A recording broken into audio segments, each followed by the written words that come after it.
Hello friends, study with RP Singh में आप लोगों का स्वागत है। और मैं आरपी सिंह आज आप लोगों के साथ में यहाँ पर जेईई मेन से रिलेटेड कुछ इंपॉर्टेंट क्वेश्चंस जो कि प्रीवियस ईयर में पूछे गए वो यहाँ पर डिस्कस करने वाला हूँ। और ये क्वेश्चंस जो है आपके लिए बहुत ही इंपॉर्टेंट होंगे, जो बच्चे भी जेईई का एग्जाम देने के लिए जा रहे हैं। चलिए स्टार्ट करते हैं। अपना पहला क्वेश्चन देखिए, C6 यहाँ पर बेंजीन लेंगे, उसमें OH CHO इसकी रिएक्शन हो रही है Br2 के साथ और ए मिल रहा है यहाँ पर, और NH2OH के साथ रिएक्ट करके दे रहा है बी, और फिर P2O5 के प्रेजेंस में अगर इसे हीट कर दें तो प्रोडक्ट बन रहा है सी।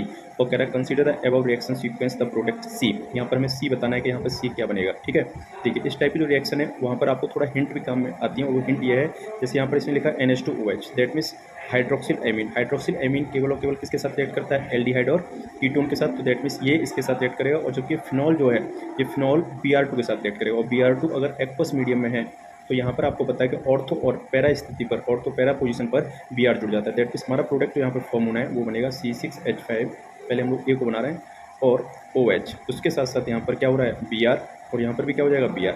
बट पैरा पोजीशन पर जो यहाँ पे Br जुड़ना था वो Br पैरा पोजीशन पर जुड़कर यहाँ पर CHO भी रहेगा, क्योंकि यहाँ पर ऑलरेडी पहले से उसमें CHO दे रखा है। अब इसकी हाइड्रोक्सिल एमीन के साथ रिएक्शन हो रही है।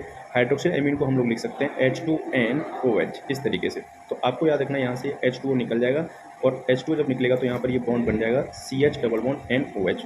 तो नेक्स्ट स्ट्रक्चर यहाँ पर बनने वाली है वो रहेगी आपकी ये रही आपकी बेंजीन रिंग, यहाँ OH, यहाँ पर Br, यहाँ पर भी क्या रहेगा Br, और CH डबल बॉन्ड NOH ये रहेगा। अब यहाँ से हमको वाटर मॉलिक्यूल रिलीज कर देना है, क्योंकि उसने P2O5 के प्रेजेंस में इसको हीट कर रहा है। और अगर यहाँ से वाटर मॉलिक्यूल रिलीज होगा तो ये OH, और यहाँ से H यहाँ से रिमूव हो जाएगा, और ये C ट्रिपल बॉन्ड N बन जाएगा, जिसको हम लोग कहते हैं CN। और इस तरीके से यहाँ पर प्रोडक्ट बन जाएगा OH, यहाँ पर भी Br होगा, और यहाँ भी क्या होगा Br, और ये CN। ये बन गया हमारा प्रोडक्ट। देखते हैं कौन सा ऑप्शन है। यहाँ पर इसने OH नहीं लगाया, ये नहीं होगा। यहाँ OH है तो यहाँ पर नीचे CHO दे दिया, ये भी ऑप्शन नहीं होगा। यहाँ नीचे CHO दे दिया है बट ऊपर OH नहीं है, और यहाँ पर OH और CN दोनों, और ये Br, ऑप्शन डी हमारा करेक्ट है। चलिए बहुत अच्छा क्वेश्चन था। इस टाइप के क्वेश्चन आप लोग पक्का लगा के जाना, 100% आपको एग्जाम्स में मिलेंगे, जेईई मेंस में या फिर नीट में, या फिर आपको AMU BTech और AMU BSc में। नेक्स्ट क्वेश्चन की तरफ हम लोग बढ़ते हैं। देखिए अगला क्वेश्चन जो दे रहा है ये अच्छा क्वेश्चन है। यहाँ पर कह रहा है कि ये है आपका एल्किल हैलाइड, और इसकी रिएक्शन अगर AgCN के साथ हो रही है तो प्रोडक्ट बन रहा है ए, और अगर इसकी रिएक्शन NaCN के साथ हो रही है तो प्रोडक्ट हो रहा है बी। तो पूछ रहा है कि ए और बी की स्ट्रक्चर यहाँ पर क्या हो सकती है। ये जो भी स्ट्रक्चर है आगे की लिखी हुई है ये सब किसकी है? ए की, और ये है सब बी की। उसने क्योंकि यहाँ पर रेस्पेक्टिवली वर्ड लिखा हुआ है। चलो हम लोग देखते हैं क्या होता है। जब भी एल्किल हैलाइड की रिएक्शन AgCN के साथ होगी, तो AgCN के साथ जब रिएक्शन होती है तो आपको पता है नाइट्रोजन किसके साथ जुड़ जाता है? R के साथ, और ये बन जाता है RNC और प्लस के AgX इस तरीके से। दैट मीन्स हम लोगों को यहाँ पर याद रखना है कि जो ये हमारा एल्किल हैलाइड है अगर इसकी AgCN के साथ रिएक्शन हो रही है तो वहाँ पर हमारा जो प्रोडक्ट बनेगा वो N ट्रिपल बॉन्ड C, और नेगेटिव, और यहाँ पर कौन सा चार्ज आ जाएगा?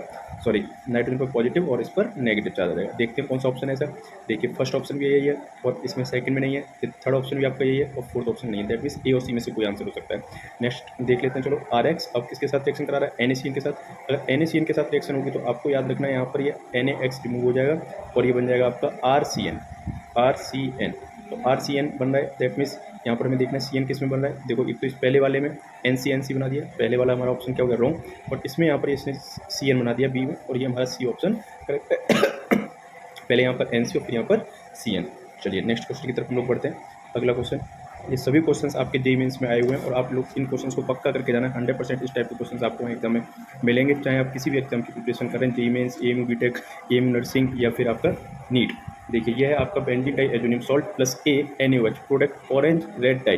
तो 100% यहाँ पर आपको पता है कौन सी रिएक्शन होने वाली है? Coupling reaction. दैट मीन्स यहाँ से Cl हटेगा, और यहाँ से Cl हटेगा तो कपलिंग रिएक्शन होगी, या तो वो फिनॉल के साथ होगी या फिर एनिलीन के साथ। तो ऑरेंज रेड डाई, अगर ऑरेंज डाई बन रही है तो 100% यहाँ पर फिनॉल पार्टिसिपेट करेगा। दैट मीन्स आंसर हो जाएगा हमारा ए।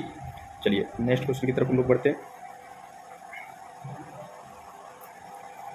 देखिए consider the following reaction sequence. ये सीक्वेंस फॉलो कर रहा है, और पूछ रहा है यहाँ पर ए बन रहा है, और फिर इसको इसके साथ गर्म कर रहे हैं बी। तो देखो सबसे पहले यहाँ पर ये इसने दे रखा है एल्यूमिनियम हाइड्राइड, है ना, एल्यूमिनियम हाइड्राइड IBU का होल ट्वाइस। दैट मीन्स इसका नेम है, अगर आप लोग को याद होगा, डाई आइसोब्यूटिल एल्यूमिनियम हाइड्राइड, जिसे हम लोग DIBAL कहते थे, डिवाल H। और इसकी रिएक्शन आफ्टर दैट H2 के साथ करानी। तो दैट मीन्स जो ये CN है, ये CN केवल और केवल यहाँ पर क्या करेगा? पार्टिसिपेट करेगा, और ये कन्वर्ट हो जाएगा आपका CHO में। आपको याद रखना है कि डिवाल में यही यहाँ पर फॉर्म होता था। पूरी की पूरी हमारी रिंग पर कोई इफेक्ट नहीं पड़ने वाला है, और ये हमारा ए प्रोडक्ट यहाँ पर फॉर्म हो गया। अब देखिए इस CHO के पास यहाँ पर जिससे ये अटैच है, ठीक है। इसमें ये कार्बन जो है हमारा, उसके पास अल्फा हाइड्रोजन नहीं है, यहाँ पर अल्फा हाइड्रोजन नहीं है, जबकि इसके पास क्या है, अल्फा हाइड्रोजन है। और डाइल्यूट NaOH की प्रेजेंस में रिएक्शन होगी, दैट मीन्स 100% ये कौन सी रिएक्शन है, क्रॉस एल्डोल। और क्रॉस एल्डोल रिएक्शन में अब इसका अल्फा हाइड्रोजन इस CHO पर अटैक करेगा, तो जब ये अटैक करेगा तो यहाँ से हाइड्रोजन हटेगा, हाइड्रोजन हटेगा तो यहाँ पर क्या रह जाएगा, CH2। तो यहाँ पर हम लोग बना देंगे इसको प्रोडक्ट को, यहाँ बना दे रहे हैं हम लोग, ये है आपका NH2 और यहाँ पर CH, और इसके बाद क्या रहेगा OH, और यहाँ पर CH2 CH, ठीक। और यहाँ से जो हाइड्रोजन है, ये वाला हाइड्रोजन, इसको हम लोग इस तरीके से लिखते हैं, और ये यहाँ पर हीट कर दिया जाए तो यहाँ पर क्या बनेगा, पाई बॉन्ड। तो NH2 के पैरा पोजीशन पे CH double bond CH single bond CH। देखते हैं कोई ऑप्शन है, ये है CHO, NH2 होना चाहिए यहाँ पर, यहाँ भी NH2 है, यहाँ भी NH2 है, यहाँ भी NH2 है। पैरा पोजीशन पे CH double bond CH double bond CH single bond CHO। Answer हो गया आपका बी। चलिए नेक्स्ट क्वेश्चन की तरफ बढ़ते हैं। A compound X is acidic, it is soluble in NaOH solution, ठीक है, बट इनसॉल्युबल इन NaHCO3। बिल्कुल सही। अगर देखो इस तरीके से अगर यहाँ पे आ रहा है NaOH के साथ सॉल्युबल है, तो आपको बिल्कुल तुरंत इमीडिएट सोच लेना है कि भैया अगर इसके अंदर एसिडिक नेचर है, दैट मीन्स ये फिनॉल हो सकता है, जो कि NaOH के साथ रिएक्ट भी कर जाता है और C6H5ONa बना देता है, बट किसके साथ रिएक्ट नहीं करता है, NaHCO3 के साथ, सोडियम बाइकार्बोनेट के साथ ये रिएक्ट नहीं करता है। तो 99% है कि अभी तक हम लोग को जो लग रहा है वो क्या होना चाहिए, फिनॉल। तो दैट मीन्स या तो हमारा बी ऑप्शन इसमें करेक्ट होना चाहिए। पर आगे भी हम लोग पढ़ लेते हैं। Compound X also give violet colour with neutral FeCl3 solution, the compound X is. तो बिल्कुल सही है। यहाँ पर देखो फिनॉल जो होता है जब FeCl3 के साथ रिएक्ट करता है तो यहाँ पर OH जो बॉन्ड है ये हमारा ब्रेक हो जाता है H+ फॉर्म में, और यहाँ पर क्या बन जाता है, नेगेटिव चार्ज। और FeCl3 के साथ में ये HCl निकल जाएगा यहाँ पर 3 मोल, और ये C6H5O नेगेटिव, C6H5O नेगेटिव जो होगा होल थ्राइज बना लेगा, और Fe ये बन जाता है, जिसका रंग जो होता है आपको याद रखना है वॉयलेट कलर का होगा। क्लियर है पॉइंट, वेरी वेरी इंपॉर्टेंट। और प्लस के 3HCl ये रिएक्शन हो जाती है। इसका मतलब ये फिनॉल है, जो इसने बोला है कंपाउंड X क्या हो सकता है, तो फिनॉल होगा। बहुत ही अच्छा क्वेश्चन था। नेक्स्ट क्वेश्चन की तरफ बढ़ते हैं। अगला क्वेश्चन देखिए, इस तरीके के क्वेश्चन आपको एग्जाम में पक्का मिलेंगे, जो कि केमिकल इक्विलिब्रियम से और आयनिक इक्विलिब्रियम से रहते हैं। देखते हैं हम लोग। 200 ml of 0.0 m HCl is mixed 400 ml of 0.01 m H2SO for the pH value of the mixer. देखो जब भी दोनों एसिड हो, इस केस में आप लोग याद रखना, जब भी दोनों एसिड हो, तो एसिड में अगर एसिड मिक्स कर रहा है तो आपको याद रखना है कि आपको इसकी भी H+ ऐड कर लेनी है, दैट मीन्स, और इसका भी H+ क्या कर लेना है, ऐड कर लेना है 100%, क्योंकि यहाँ पर कैंसिलेशन कुछ नहीं हुआ तो एडिशन होगा। तो इसकी अगर हम लोग बात करें मोल्स की, तो यहाँ पर मोल इसके निकलेंगे M1V1 से, और इसके मोल निकलेंगे M2V2 से, दोनों के मोल। और जब वो इनको मिक्स कर रहा होगा तो एक यहाँ पर क्या बन जाएगा बताओ, न्यू सॉल्यूशन बनेगा। और वो न्यू सॉल्यूशन जो बन रहा होगा उसकी हमने मान लिया मोलरिटी है M और ये है V। तो अगर हम मोलरिटी की बात करें तो इसकी मोलरिटी का फॉर्मूला बनकर आ जाएगा M1V1 plus M2V2 divide by V, इस तरीके से। तो M1V1 ये मोल्स हैं, M2V2 ये भी मोल्स हैं। ये किसके मोल हैं बताइए, एसिड फर्स्ट के जो यहाँ पे लिखा हुआ है, और ये है एसिड 2 के मोल और डिवाइड बाई वॉल्यूम। तो आपको यहाँ पे याद रखना है दोनों के मोल निकालने और डिवाइड बाई वॉल्यूम। तो चलो हम लोग करते हैं यहाँ पर। देखो 200, तो 200 मल्टीप्लाई बाई 0.01 प्लस यहाँ पर कितना है 400 मल्टीप्लाई बाई 0.01। बट इसमें एक चीज़ और आप लोगों को याद रखनी होगी, जो H2SO4 यहाँ दे रखा है तो ये 2H+ देगा, और जब 2H+ देगा तो एक मोल से हमें यहाँ पर कितने मोल होंगे 2, तो यहाँ पे हमें 2 से और मल्टीप्लाई करना पड़ेगा इसमें, और डिवाइड बाई V कितना हो जाएगा 200 प्लस 400 600, ये हो जाएगा आपका। तो यहाँ से आपकी जो मोलरिटी निकल कर आ रही है वही मोलरिटी किसकी है, H+ कॉन्सेंट्रेशन की। तो यहाँ पर हमारे पास ये आ जाएगा, अगर आप लोग इसे करेंगे ये इसको कैंसिल आउट कर देगा, दैट मीन्स यहाँ पर रह जाएगा 2 प्लस यहाँ पर भी आपका क्या हो जाएगा, ये 2 0 कैंसिल हो जाएंगे, तो ये हो जाएगा 8, और डिवाइड बाई कितना रह जाएगा 600, और ये हो गया 10 डिवाइड बाई 600, और ये हो गया 1/60, ये 1/60 आ गया हमारा H+। तो आपको याद रखना है pH जो वैल्यू निकलती है वो निकलती है माइनस लॉग H+ कॉन्सेंट्रेशन से, ठीक है। तो माइनस लॉग, और H+ कॉन्सेंट्रेशन वैल्यू कितनी है 1/60। अब इसमें आप लोगों को यहाँ पे याद रखना है कि भाई इसको हम लोग इस तरीके से लिख सकते हैं माइनस लॉग। अब ये जो 1/60 है, तो यहाँ पे थोड़ा सा आप लोगों को अलर्ट रहना पड़ेगा कि इसको किस तरीके से हम लोग सॉल्व करें, ठीक है। तो आप लोग अगर इसको ऊपर ले जाएंगे तो 60 की पावर क्या बन जाएगा, ये माइनस के 1, और माइनस माइनस क्या हो जाएगा प्लस, और ये हो गया log 60। अब log 60 को हम लोग कैसे सॉल्व करेंगे, log 10 प्लस log 6 में ब्रेक कर देंगे, क्योंकि आपको पता है 60 को हम लोग लिख सकते हैं 10 मल्टीप्लाई बाई 6, और log की प्रॉपर्टी लगा देंगे। log 10 की वैल्यू है 1 और log 6 की वैल्यू होती है 0.78, दैट मीन्स 1.78 हमारा यहाँ पर करेक्ट आंसर है, और ये ऑप्शन हो गया B. Very very important question, 100% इस टाइप के क्वेश्चन आएंगे, बहुत ही प्यारा क्वेश्चन है। अगला क्वेश्चन है एटॉमिक स्ट्रक्चर से related. Given below are the quantum number for electrons, चलिए तो भाई कोई भी इलेक्ट्रॉन से अगर उसके लिए आपको ये दे रखे हैं quantum numbers the correct order of increasing energy. देखो इंक्रीजिंग एनर्जी का कॉन्सेप्ट है तो n प्लस एल का रूल लगेगा। जिसके लिए n प्लस एल की वैल्यू सबसे ज़्यादा होगी उसकी एनर्जी सबसे ज़्यादा होगी। अगर 2 हमारे पास n प्लस एल की वैल्यू सेम हो जाए तो जिसमें n का मान अधिक होगा वहाँ पर एनर्जी क्या होगी ज़्यादा। तो हम लोग n प्लस एल पर फोकस करेंगे, हम m और ms पर कोई फोकस नहीं करेंगे। इनको हमने क्रॉस कर दिया, हमारा पूरा फोकस इन्हीं पर है। 3 और 2 ये है 5, 4 और 1 ये भी क्या है 5, 4 और 2 ये क्या है 6 और 3 और 1 ये कितना है 4। सबसे ज़्यादा यहाँ पर आ गई 6, दैट मीन सी की एनर्जी सबसे ज़्यादा। इसमें भी सी है, इसमें भी सी है, इसमें भी सी है। चलो सबसे कम किसकी होगी डी की, तो डी की यहाँ पर भी कम है और यहाँ पर भी कम है। तो ए और बी में से कोई ना कोई ऑप्शन होगा। पर ये दो जो है पहले वाले ए और बी, यहाँ पर आपने देखा इनमें एन प्लस एल की वैल्यू सेम है। तो जिसमें एन की वैल्यू ज़्यादा होती है उसके लिए एनर्जी भी क्या होगी ज़्यादा। तो दैट मीन्स बी की एनर्जी ज़्यादा है इसे, तो हमारा करेक्ट ऑप्शन हो गया बी। चलिए नेक्स्ट क्वेश्चन की तरफ बढ़ते हैं हम लोग। अगला question, a compound X is a weak acid. कह रहा है compound X is a weak acid, it exhibits colour change at pH close to the equivalence point during the neutralisation of NaOH with CH3COH। Compound X exist in ionise form in basic medium. The compound X क्या हो सकता है। तो देखो simple सी बात है, अगर वह हम लोग कह रहे हैं कि वीक एसिड है तो दैट मीन्स वो NaOH के साथ में क्या होगा न्यूट्रलाइज होगा। एसिड है तो NaOH के साथ में क्या होगा न्यूट्रलाइज होगा। और इसका मतलब यहाँ पर हमें देखना है कि कौन एसिडिक नेचर यहाँ पर शो कर सकता है। तो आपको पता है फिनोप्थेलिन के अंदर एसिडिक नेचर होता है और यही हमारा आंसर होगा phenolphthalein. Next question, the Hinsberg reagent is. Hinsberg reagent क्या होता है C6H5SO2Cl को हम लोग कहते हैं हिंसवर्ग रिएजेंट। तो C6H5SO2Cl option A is Hinsberg reagent. Next question, कभी कभी बहुत इजी क्वेश्चन भी आपसे जेईई में पूछे जाते हैं जिनके लिए भी आप लोगों को तैयार रहना है। Next, when ethanol is heated with concentrated H2SO4। Ethanol को हीट कर रहे हैं कॉन्सेंट्रेटेड H2SO4। एथेनॉल को हम लोग लिख लेते हैं CH3 को CH2 सिंगल बॉन्ड H और यहाँ पर CH2OH। तो आपको पता है अगर H2SO4 की प्रेजेंस में अगर इसे हीट कर रहे हैं in the presence of H2SO4 443 kelvin, तो यहाँ पर ये दो हमारे क्या होंगे सिग्मा बॉन्ड ब्रेक हो जाएंगे और ये बन जाएगा CH2 double bond CH2 ethylene. और एथिलीन की रिएक्शन अगर बेयर रिएजेंट के साथ करा रहा है, ये देखो लिख रहा है the compound form when this gas is treated with cold dilute aqueous solution of Bayer reagent। तो Bayer reagent होता है आपका 1% alkali KMnO4, that means 1% KOH plus KMnO4 का सॉल्यूशन ही हमारा क्या कहलाता है बेयर रिएजेंट। तो देखो बेयर रिएजेंट की प्रॉपर्टी है कि वो आपको नीसेंट ऑक्सीजन दे देगा और नीसेंट ऑक्सीजन प्लस वाटर यहाँ पर रिएक्शन में पार्टिसिपेट करेंगे और इस पाई बॉन्ड को ब्रेक करेंगे और ये पाई बॉन्ड जब ब्रेक होगा तो CH2OH, यहाँ पर एक हाइड्रोजन इस O के साथ में यहाँ OH बना लिया और सिंगल बॉन्ड CH2OH और इसी को हम लोग कहते हैं एथिलीन ग्लाइकोल। तो फॉर्मल्डिहाइड आंसर नहीं है, फॉर्मिक एसिड आंसर नहीं है, ग्लाइकोल इसका आंसर होगा, एथिलिक एसिड भी इसका आंसर नहीं है। बहुत ही अच्छा क्वेश्चन रहा ये भी।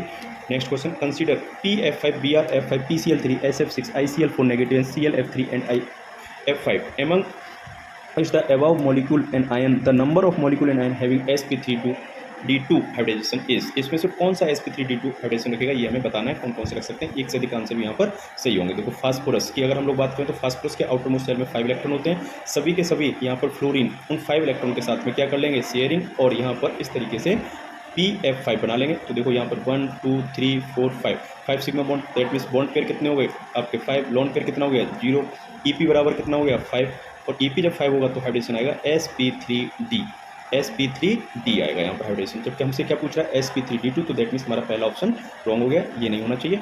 नेक्स्ट BrF5, देखो Br में कितने आउटर मोस्ट शेल में इलेक्ट्रॉन है 5, तो Br में 7 इलेक्ट्रॉन है और ये हम लोगों ने यहाँ पर 7 इलेक्ट्रॉन 1 2 3 4 5 6 7 ये 7 इलेक्ट्रॉन वाली कितने फ्लोरीन इसमें अटैच कर रहा है 5, तो 1 fluorine 2 fluorine 3 fluorine 4 fluorine and 5 fluorine इस तरीके से अटैच हो गए।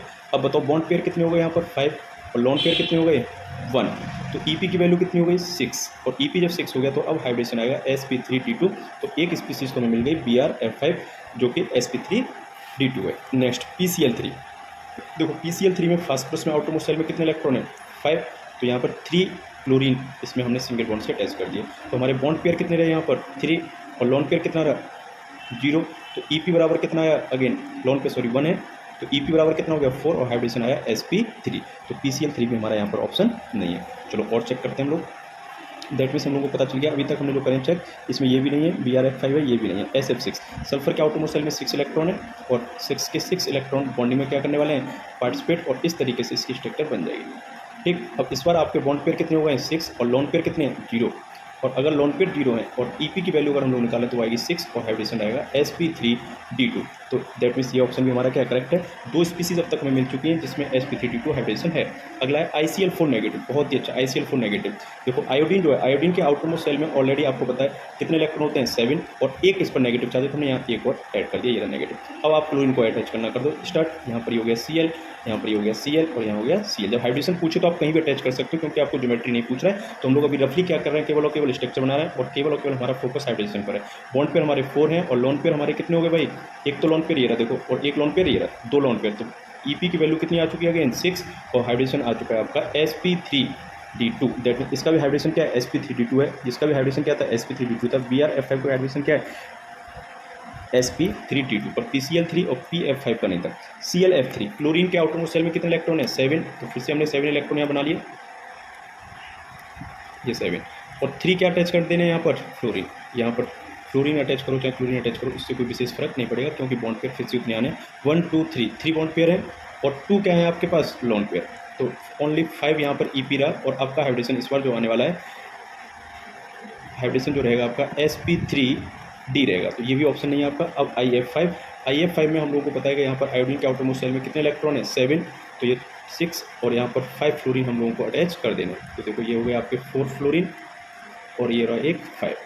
तो 5 तो बॉन्ड पेयर और एक आपका क्या है lone pair. That means bond pair है 5 और लोन पेयर कितने हैं 1, और EP इक्वल टू कितना हो गया 6, और EP अगर 6 है तो आपका हाइड्रेशन क्या आएगा sp3d2। दैट मीन्स ये भी हमारा हो गया। तो दैट मीन्स 4 स्पीसीज हमारी निकल आए। तो यहाँ पर हमारा आंसर क्या रहेगा 4। तो ये जितने भी क्वेश्चन है इस टाइप के जेईई मेंस के, आप लोग उनको अच्छे से करके जाना क्योंकि ये क्वेश्चन आपसे वहाँ पर क्या कहते हैं थोड़ा सा टाइम लेंगे और आपको यहाँ पर थोड़ा सा सावधानी भी बरतनी पड़ेगी। चलिए नेक्स्ट क्वेश्चन की तरफ हम लोग बढ़ते हैं। ये क्वेश्चन जो दिया है हम लोगों ने सॉल्यूशन चैप्टर से, और सॉल्यूशन चैप्टर के क्वेश्चन भी अच्छे क्वेश्चन भी सेफ होंगे। देखो यहाँ पे 1.8 ग्राम ऑफ सॉल्यूट, तो स्मॉल w आपको दे रखा है 1.80, ठीक है। Solute A was dissolve in 62.5 centimetre cube. That means आप लोगों को वॉल्यूम दे रखा है यहाँ पर इसने एथेनॉल का, और यह है 62.5 सेंटीमीटर क्यूब।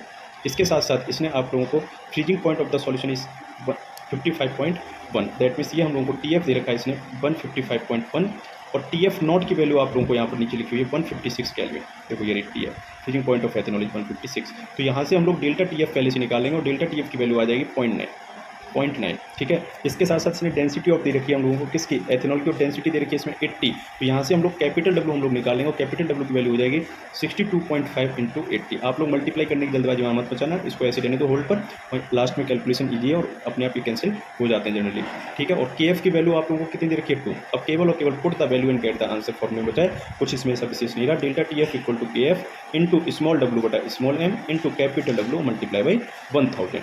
डेल्टा TF की वैल्यू है 0.9, KF की वैल्यू है आपकी 2, स्मॉल w की वैल्यू आपको दे रखी है 1.80, स्मॉल m हमें कैलकुलेट करना है। कैपिटल W जो है 62.5 एंड मल्टीप्लाई बाई 80 और मल्टीप्लाई बाई 1000। क्लियर है पॉइंट।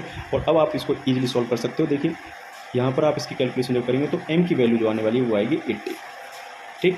चलिए नेक्स्ट क्वेश्चन की तरफ हम लोग बढ़ते हैं। अगला क्वेश्चन जो है फॉर द गिवन साइक्लिक हेमी एसिटल X the correct pyranose structure is. देखो पैरानोस स्ट्रक्चर की अगर ये बात कर रहा है आपसे तो बहुत ही सिंपल सा। पैरानोस स्ट्रक्चर में सबसे पहले आप लोग इस तरीके से इसे बना लिया करिए पैरानोस स्ट्रक्चर के लिए, ठीक है।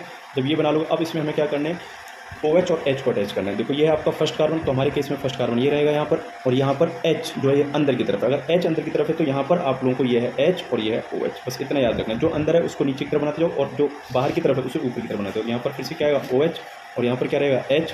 अब यहाँ पर OH किधर आएगा बताइए, अंदर की तरफ है तो OH रहेगा नीचे की तरफ, और यहाँ पर क्या रहेगा H। अब इसमें अगले वाले में OH फिर से ऊपर रहेगा और H, और यहाँ पर ये CH2OH है, तो यहाँ पर एक बार हमने मोड़ दिया और ये हो गया OH। दैट मीन्स OH ऊपर होना चाहिए, फिर OH ऊपर होना चाहिए, फिर OH नीचे होना चाहिए, फिर OH ऊपर होना चाहिए, फिर OH ऊपर होना चाहिए। इस तरीके से सीक्वेंस होना चाहिए। देखिए OH ऊपर है फिर यहाँ नीचे, तो ये स्ट्रक्चर तो गलत है। OH ऊपर है, OH ऊपर है, फिर यहाँ OH किधर हो गया नीचे की तरफ सही है, यहाँ OH नीचे, ये भी गलत हो गया क्योंकि अब OH ऊपर जाना चाहिए था। OH यहाँ पर नीचे, यहाँ OH नीचे, ये गलत है। OH बिल्कुल सही है, दोनों ऊपर है, और यहाँ OH नीचे की तरफ बिल्कुल सही है, OH ऊपर की तरफ सही है, और CH2OH बिल्कुल सही है। डी ऑप्शन हमारा करेक्ट आंसर है। चलिए नेक्स्ट क्वेश्चन की तरफ हम लोग बढ़ते हैं। अगला क्वेश्चन है the disproportionation of MnO4 negative in acidic medium. Acidic medium में अगर MnO4 नेगेटिव है तो ये आपको याद रखना है कि MnO4 negative in acidic medium is converted to MnO4 negative MnO2 negative and MnO2, इसमें ये कन्वर्ट हो जाता है। कहता है resultant formation of 2 manganese compounds A and B if the oxidation state of Mn in B में कह रहा है कि भाई oxidation B is smaller than the A। तो देखो यहाँ पर इसकी ऑक्सीडेशन स्टेट x -2 × 4 = -2, तो x = आएगी +6, और जबकि MnO2 में x -2 × 2 = 0, तो x = आ रहा है +4। बिल्कुल सही है, ये हमारी MnO2 स्पीसीज की बात कर रहा है। कह रहा है then the spin only magnetic movement mu value of B in Bohr magnetron. तो आपसे इसमें MnO2 के लिए आपसे क्या पूछ रहा है बताओ, मैग्नेटिक मूवमेंट पूछ रहा है। तो मैग्नेटिक मूवमेंट का फॉर्मूला है म्यू = रूट में n × n+2। तो अब हमें ये पता चले कि इसमें कितने अनपेयर्ड इलेक्ट्रॉन है, उसी के हिसाब से हम इसमें n की वैल्यू पुट कर देंगे। देखिए Mn के आउटर मोस्ट जो इलेक्ट्रॉन रहता है वो रहते हैं आपके पास 7, और 7 अगर इलेक्ट्रॉन, तो देखो Mn यहाँ पर आप डबल बॉन्ड बना लेगा इन 2 ऑक्सीजन से, और उसके बाद यहाँ पर इस तरीके से 3 इलेक्ट्रॉन्स अनपेयर्ड रह जाएंगे, या फिर हम लोग के 3 इलेक्ट्रॉन्स जो पेयरिंग नहीं कर पाए, ठीक है। और यही n की वैल्यू रहेगी, और म्यू की वैल्यू यहाँ पर हमने 3 पुट कर दी, तो 3 × 3+2, और ये हो जाएगा आपका म्यू = 5 और रूट में 15, और रूट 15 है तो दैट मीन्स म्यू की वैल्यू आएगी 3.8 समथिंग आएगी। और ये हमसे क्लियर कर कह रहा है कि नियरेस्ट इंटीजर, और हम लोग 3.5 से ऊपर है, इसलिए हमारा आंसर म्यू = 4 रहेगा यहाँ पर, जो कि म्यू की वैल्यू रहेगी 4 बोर मैग्नेट्रॉन रहेगी। चलिए इसी के साथ हम लोगों ने ये क्वेश्चन सॉल्व किया जो JEE मेंस की इसलिए मैं पूछे हैं, बहुत इंपॉर्टेंट क्वेश्चन थे। अगर ये वीडियो आपको पसंद आए तो आप इसे लाइक करें, अपने फ्रेंड्स के साथ शेयर करें। Thank you very much.